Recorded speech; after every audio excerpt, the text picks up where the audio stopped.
In this video, I'm going to show how to factor x squared plus 12x plus 32 into the form x plus a times x plus b. And so when you factor a quadratic, there's two rules that dictate what your values of a and b should be. The first rule is that a times b must equal 32. Which is your number in your quadratic equation or your polynomial that doesn't have an x term next to it. And then the second rule is that a plus b must equal 12. So that is the number in your second term, next to the single x. So the way that you can find what these values should be is what you would do is list out the factors of your third number, and which in this example is 32. And so our factors of 32 are the following. 1 times 32, 2 times 16, and 4 times 8. And so after you've listed out your factors, we want to check the second condition, which is that the two numbers in the factor have to sum to 12. So here we'll do 1 plus 32, which in this case is 33, 2 plus 16, which in this case is 18, and then 4 plus 8, which in this case is 12.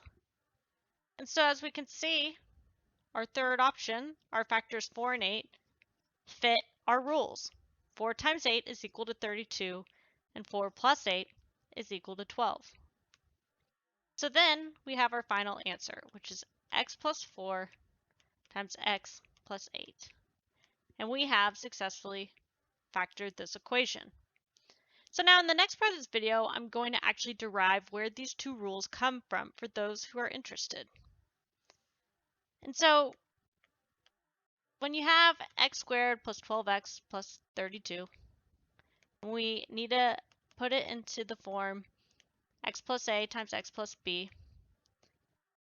When you try to go the other direction, you apply FOIL. So if you have a factored polynomial, then you want to put it back in the original form. So when you apply FOIL, you would multiply the first two terms, which is x times x, to get x squared. Then you'd multiply the outer two terms, which is x times b, to get bx. Multiply the inner terms, a times x equals ax, and the last two, which is a times b, to get ab. And then after you apply FOIL, you add your four terms together. So we have x squared plus bx plus ax plus ab. And from the middle two terms, we can pull out a common factor of x and write it in this form. So now if we look at our multiplied terms after applying FOIL and summing, we compare it to our original equation, you can start to see where the rule comes from. And I will circle what I mean. So as you can see, rule number 1, a times b has to equal 32, and then rule number 2, where a plus b, or as it's written there, b plus a, same thing, is equal to 12. So I hope this has shown where this rule comes from and that it's not so magical after all.